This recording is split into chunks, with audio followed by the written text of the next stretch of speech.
오늘 말씀 우리 함께 보도록 합니다. 출애굽기 12장 5절에서 10절 말씀 함께 합니다. 너희 어린 양은 흠없고 1년 된 수컷으로 하되 양이나 염소 중에서 취하고 이달 열 나흘까지 간직하였다가 해 질 때 이스라엘 회중이 그 양을 잡고 그 피를 양을 먹을 집 좌우 문설주와 임방에 바르고 그 밤에 그 고기를 불에 구워 무교병과 쓴 나물과 아울러 먹되 날 것으로나 물에 삶아서 먹지 말고 머리와 다리와 내장을 다 불에 구워 먹고 아침까지 남겨두지 말며 아침까지 남은 것을 곧 불사르라. 아멘. 할렐루야. 오늘 복된 또 주일입니다. 특별히 종려주일로 우리가 함께 예배를 드리는데요. 여러분, 이 종려주일은 부활절 바로 전주일에 해당이 되는 주일이죠. 또 오늘부터 고난주일의 시작이 되기도 합니다. 예수님께서는 십자가에 못 박히시기 위해서 예루살렘으로 올라가셨는데 당시에 많은 무리들이 모여들었습니다. 그들은 손에 종려나무를 가지고 호산나 호산나 이렇게 환영을 했죠. 여러분, 이 호산나란 뜻은 구원하옵나니 우리를 구원하소서, 이런 뜻이에요. 그들을 정말 구원할 메시아로 그들은 여기면서 환영을 했습니다. 이렇게까지 많은 인파가 모여서 손에 종려나무를 들고 환영한 이유가 무엇이었을까요? 그들은 나름대로 자신들을 해방시켜주고 구원해준다고 그들은 믿었습니다. 종려나무의 이 상징이 승리와 정복이지 않습니까? 그러니까 예수님께서 이 땅에 오셔서 그들에게 현실적인 해방, 지금 그들은 로마의 속국으로 많은 어려움을 당하고 핍박을 당하고 있었어요. 그래서 정말 예수님이 오셔서 그들의 약속된 메시아로 정치적으로, 경제적으로, 군사적으로 뭔가 큰 파워를 휘둘러서 뭔가 이 세상을 바꿔주려는 이런 바램들이 있었습니다. 그래서 정말 한마디로 인산인해, 발 디딜 틈이 없을 정도로 많은 인파들이 예수님을 환영했던 것입니다.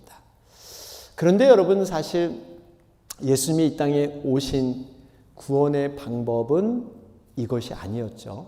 여러분, 우리가 알지만 사탄의 유혹을 통해서 인간들이 죄에 빠지게 되고 어쩔 수 없이 죽음이 찾아왔습니다.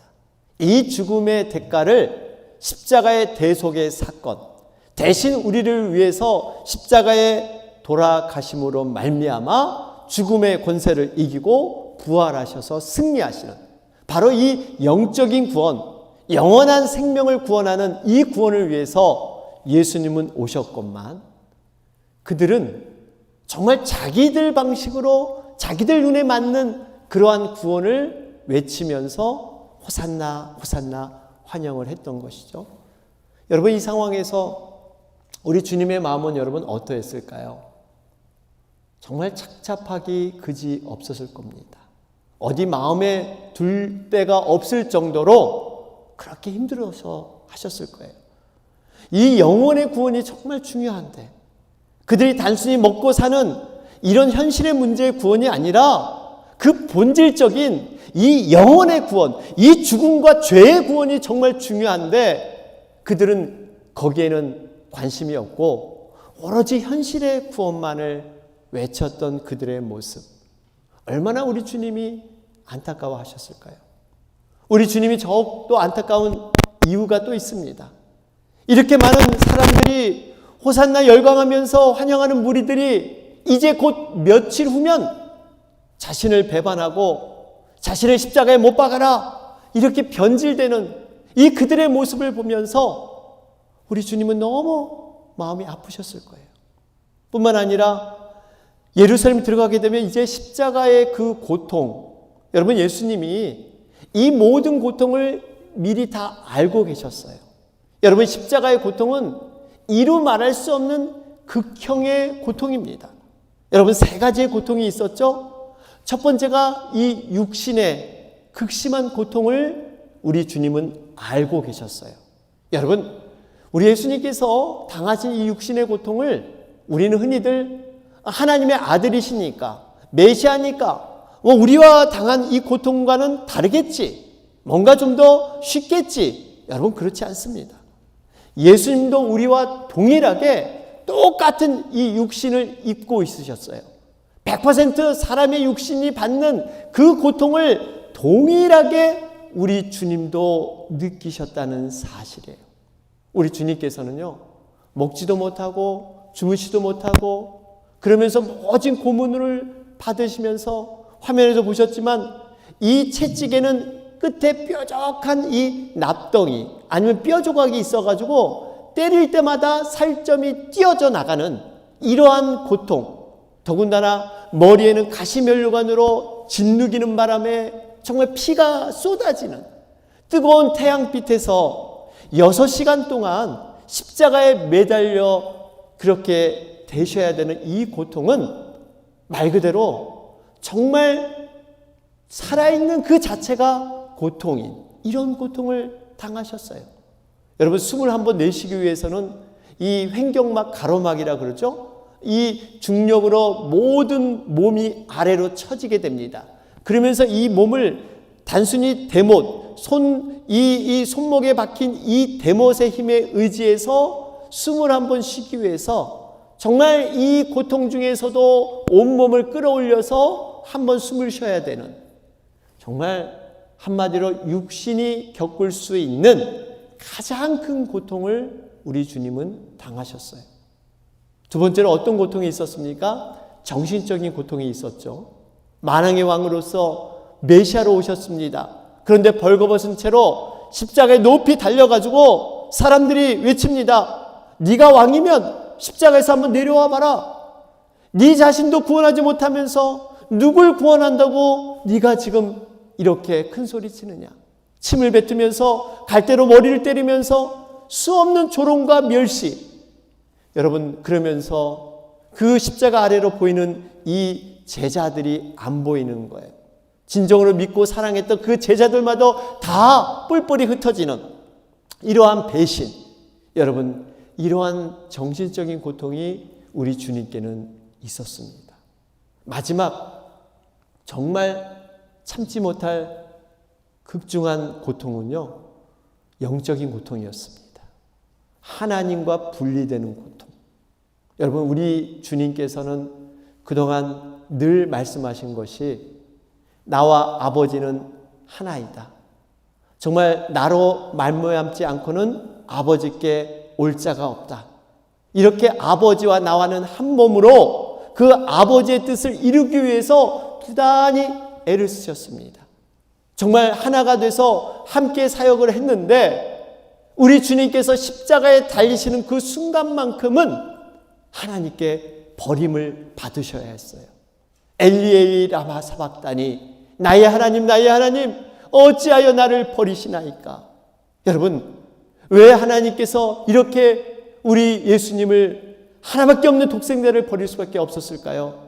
바로 죄를 미워하시기 때문이에요. 우리 하나님께서는 죄와 타협할 수 없는, 그러니까 십자가에 달리는 그 순간만큼은 모든 인류의 죄를 다 스펀지처럼 빨아들여서 우리 주님이 다 그 짐을 지었기 때문에 그 순간만큼은 하나님께 버림받는 정말 이러한 고통. 여러분, 이것을 능지처참이라 그러죠. 사지가 손발이 몸에서 분리돼서 찢어지는 이러한 고통. 하나님과 한 몸이던 그 주님이 하나님께 버림받아야 되는 이 고통을 우리 주님은 십자가에서 맞이하셨던 것입니다.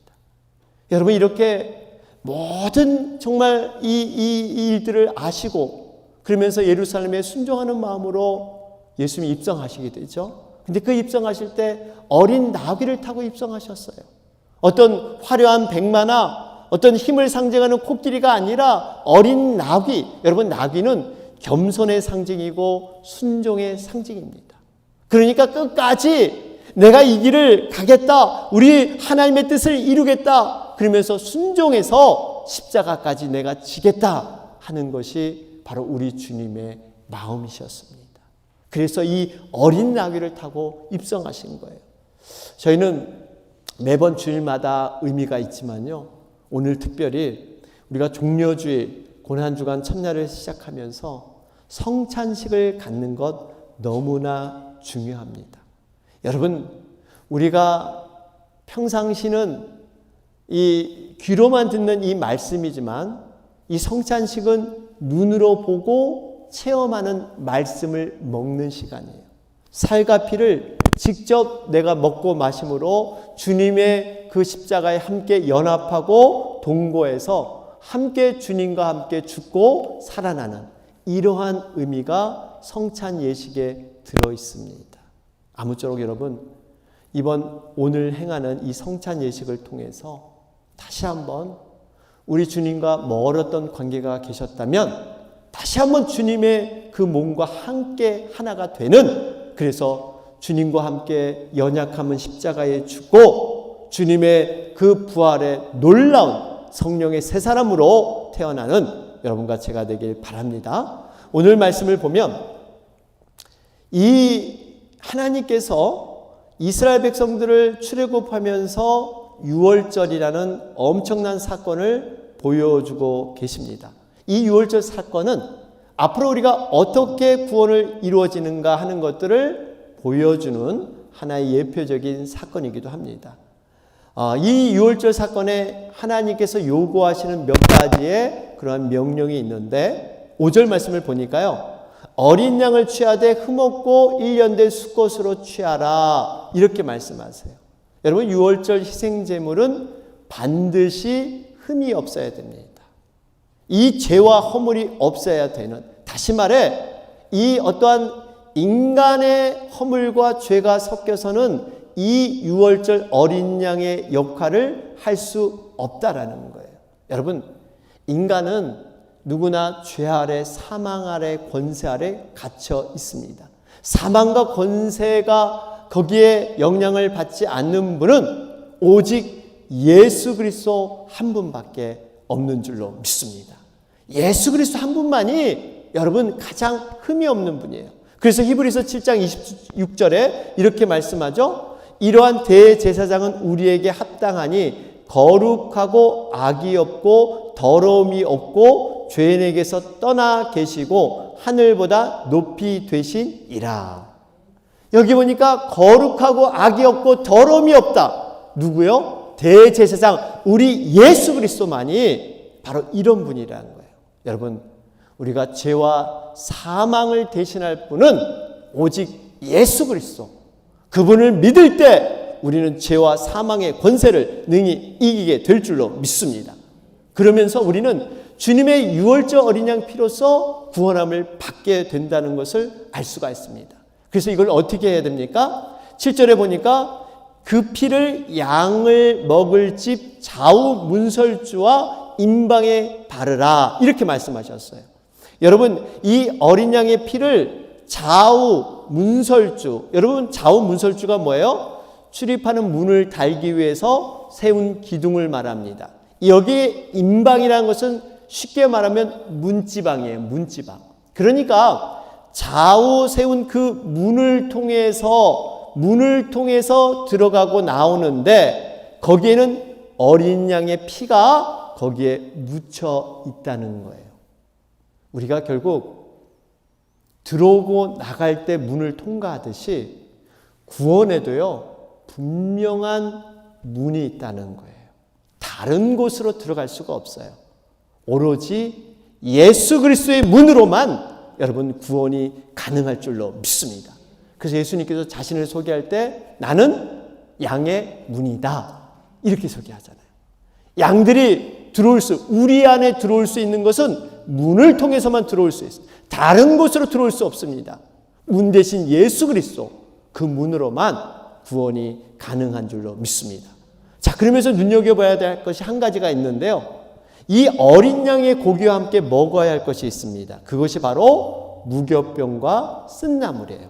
오늘 본문 8절 말씀을 보실까요? 8절에 보니까 그 밤에 그 고기를 불에 구워 무교병과 쓴 나물과 아울러 먹되 그래요. 여러분 무교병이 뭡니까? 쉽게 말하면 누룩을 넣지 않는 약간 쓴 빵.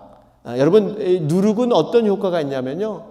반죽을 이렇게 바로 식혀서 전체를 부풀게 만들고 속성을 바뀌게 만드는 게 누룩입니다.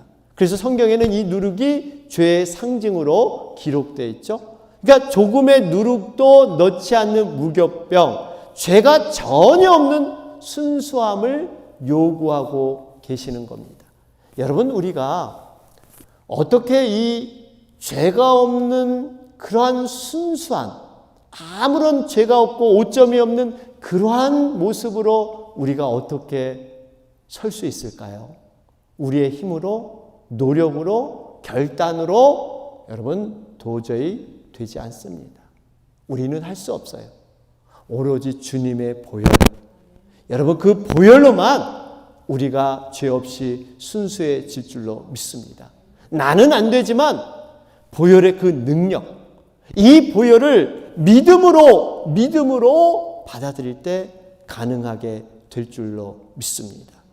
그러면서 여러분 이 보혈의 능력으로 우리가 이 세상에서 구별된 생활을 할 수가 있습니다. 여러분 그런데 우리가 한번 이렇게 믿음을 통해서 구원의 확신을 통해서 하나님의 자녀가 됐다 그래서 우리가 이렇게 구별된 생활을 한번 시작했다 해서 계속 지속하고 계속 그렇게 갈 수 있느냐? 그렇지 않습니다.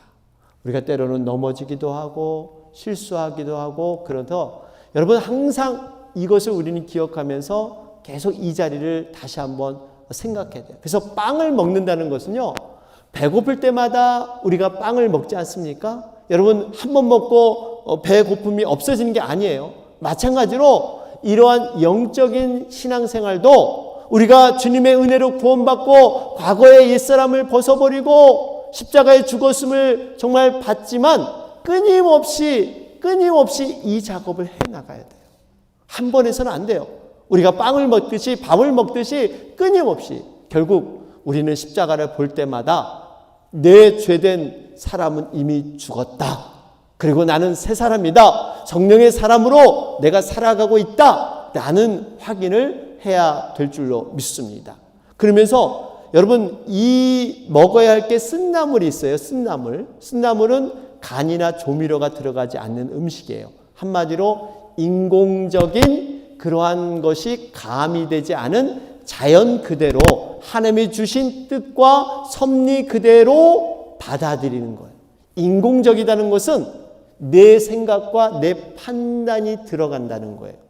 이런 음식이 돼서는 안 된다는 겁니다. 여러분 과거에 구약시대 보면 제사의 5가지 방법이 있었는데요. 그 중에서 제사 중에서 가장 근간이 되고 중요한 제사가 2가지입니다. 그게 바로 번제와 소제라는 제사입니다. 우리 화면에 보시면 번제와 소제. 여러분 번제는 완전히 태우는 것이죠. 자취를 남기지 않고 완전히 태우는 것. 소제는 완전히 빠지는 것. 여러분 거친 덩어리가 곱게 빠는 것. 결국 이것은 내 생각과 판단과 내 자신을 완전히 태우고 완전히 빠진다는 거예요. 여러분 소제를 하면서 거친 덩어리를 빻으면서 여러분 무슨 생각을 하겠어요? 이 거친 것이 곱게 빠지듯이 내 자와 생각이 철저히 갈아져 버리고 이것이 없어지기를 기도하는 마음으로 이 소제를 준비하는 거예요. 이렇게 번제되고 소제된 위에다가 비로소 뭘 하냐면요.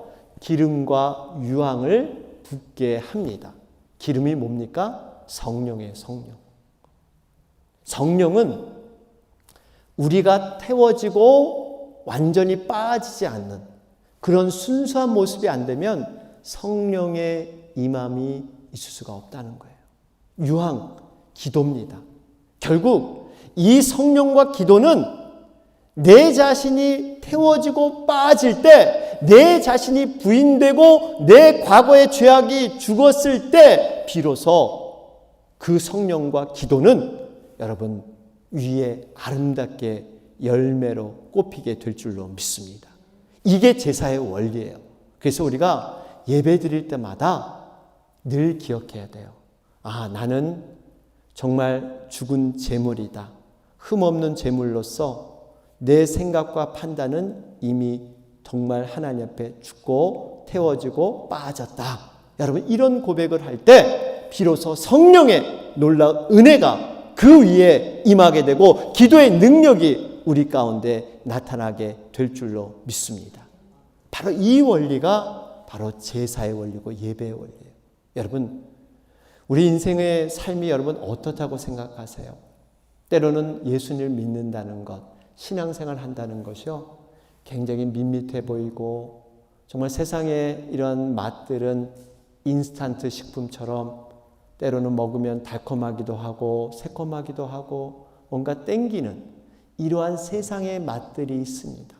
반면에 우리 믿는 자들의 이 삶을 보면 굉장히 밋밋한 것 같고 별로 재미없어 보이는 것 같고, 그런데요, 여러분, 우리가 믿음을 올바르게 갖고 하나님의 말씀을 받다 보면요, 여러분, 우리가 믿는 이 믿음의 삶이 결코 세상의 삶처럼 뒤져서 정말 재미없는 삶은 아니라는 겁니다.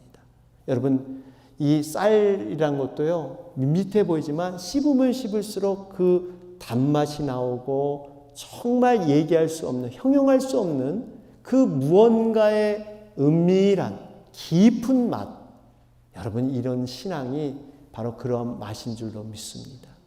우리가 음미해 보면요, 묵상해 보면 이 신앙의 맛이, 신앙의 이 기쁨이 세상의 기쁨과 감사와 다른 정말 하나님이 주시는 이 기쁨과 감사가 여기에 있다는 거예요.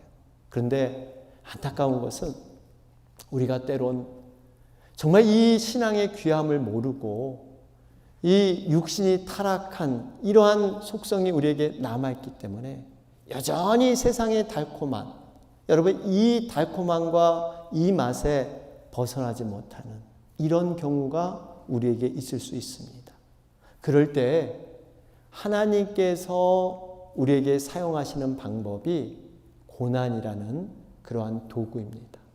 하나님께서 때론 우리에게 고난이 있다 하면요, 이 고난은 이렇게 생각하시면 맞아요. 하나님께서 우리를 곁에 부르기 위해서 그동안 떨어져 있던 이런 관계를 다시 한번 가까이 우리를 부르시면서 하나님과의 관계의 믿음을 점검해 보라고 이렇게 하나님께서 가까이 부르시는 거예요. 여러분, 이 고난은 이미 예수님께서 십자가에서 아주 신비한 능력으로 체험하시고 이미 증명해 보여주셨습니다. 이게 바로 그래서 십자가의 고난이에요. 이 고난을 통해서 우리 주님이 죽음의 권세를 이기시고 부활하고 영원한 생명으로 승리하셨기 때문에 우리가 이 고난의 과정도 주님의 그 승리, 주님의 그 부활, 이것을 경험하기 위해서 때로는 우리에게 이 고난을 허락하신 줄로 믿습니다. 이미 우리는 승리한 거예요. 승리를 보고 이 고난의 과정을 걸어가는 게 바로 십자가에 동참하는 그 길입니다. 성경은 분명히 말씀하죠. 로마서 8장 17절에 보면 왜 우리가 고난이 이렇게 중요하냐, 그걸 설명하고 있어요. 우리 8장 17절에 보면 자녀이면 또한 상속자 곧 하나님의 상속자여 그리스도와 함께한 상속자니 우리가 그와 함께 영광을 받기 위하여 고난도 함께 받아야 할 것이니라. 여러분, 이 말씀 보면요, 왜 우리가 고난을 받아야 하고 우리가 받는 고난의 가치가 무엇인가 하는 것을 설명해 주고 있습니다. 왜 믿는 자가 고난, 하나님의 자녀가 왜 고난을 받아야 합니까? 우리는 주님의 자녀로서 하나님의 기업을 이어받을 상속자이기 때문이에요. 상속자이기 때문에 고난이 있다는 거예요. 여러분, 우리 주님께서 십자가에 이루신 놀라운 그 공로, 말할 수 없는 축복이고 말할 수 없는 능력이고 말할 수 없는 영광입니다. 이 영광과 축복을 자녀들에게 동일하게 누릴 수 있도록 하셨는데 그냥 아무나 누구에게 누리도록 주어진 것은 아니에요. 어떤 자에게 주어집니까? 주님의 십자가의 고난에 동참하는 사람들에게. 이거예요. 하나님의 영광은 아무나 주어진 게 아니라 주님의 고난에 동참한 사람들. 상속자는 반드시 고난도 함께 받아야 할지니라. 난 상속만 받겠습니다. 난 좋은 것만 취하겠습니다. 아니라는 거예요. 그렇게 할 수 없다는 거예요. 함께 고난도 받은 자, 이 자만이 가능하다 말씀하고 있습니다. 사랑하는 여러분, 우리가 고난이라는 것은요, 다 사람마다 좀 다를 거예요. 어떤 분은 신앙에 깊이가 있는 분은 주님을 위해서 헌신하고, 또 우리 지금도 선교사님 같은 경우는 주님을 위해서 목숨을 내던지면서 순교하는 것, 이런 것을 고난으로 여기시는 분도 계십니다. 또 어떤 분은 이 고난에 대해서 잘 와닿지 않는 그런 분도 계실 거예요. 그런데 여러분, 고난은 자신과의 싸움에서 시작이 됩니다. 이게 고난의 시작이에요. 내가 예수 믿기 전에는, 세상에 속해 있을 때는 어떤 갈등이 없었어요. 그저 세상의 그런 돌아가는 그 원리대로, 그냥 그 세상의 문화와 세상의 흐름대로 따라갔으면 됐어요.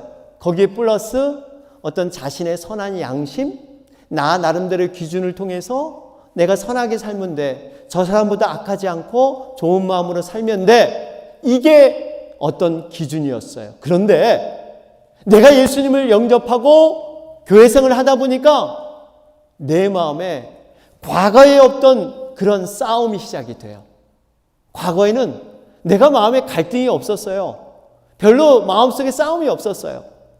그저 나도 괜찮은 존재고, 나도 그래도 어디 가면은 선한 사람이다 인정받은 사람이었어요. 그런데 웬걸, 아니 믿음 생활하면 평안을 주겠다, 화평을 주겠다 이러는데 내 마음이 복잡해지는 거예요. 왜 그럴까요? 내 안에 없던 새로운 영적인 새 사람, 주님이 주시는 속사람, 성령의 사람이 내 안에 생겼기 때문인 줄로 믿습니다. 이 과거에 나와 지금 현재 이 새로운 속사람이 이게 자꾸 부딪히는 거예요. 여러분, 그런 고민과 갈등이 사실 더 많아지는 거예요. 엄히 말하면 예수님을 믿고 예수님을 영접한 사람은요, 더 많은 영적 싸움과 갈등이 있습니다. 솔직한 말씀이에요. 여러분, 과거에는 편했죠. 과거에는 그냥 쉽게 생각이 단순하고 쉽게 살았는데, 이제는 내가 말하는 것도 내가 행동하는 것도 굉장히 조심스럽고, 이렇게 하면 더 옳은 덕을 행할까, 저렇게 하면 저럴까, 이런 고민들이 많아지는 거예요. 여러분, 이런 고민을 느끼신 분이 있다면 그런 분들은 정말 박수를 보내드립니다. 신앙생활 제대로 하고 계시는 거예요. 하나님의 인도함을 제대로 받고 계시는 줄로 믿습니다. 이런 성장통을 통해서, 영적인 성장통, 어린아이가 이렇게 3살, 6살 되면 괜히 아프고 괜히 이렇게 좀 이유 없이 그러듯이, 이거 성장하려고 그러는 거예요. 이게 자라나기 위해서.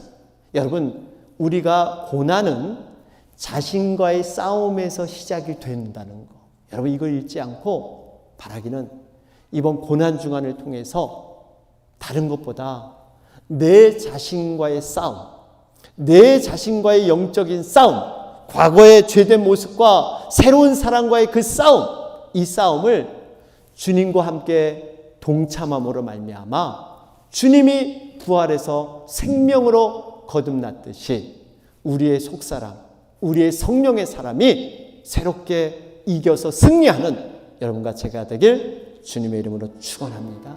주의 은혜라,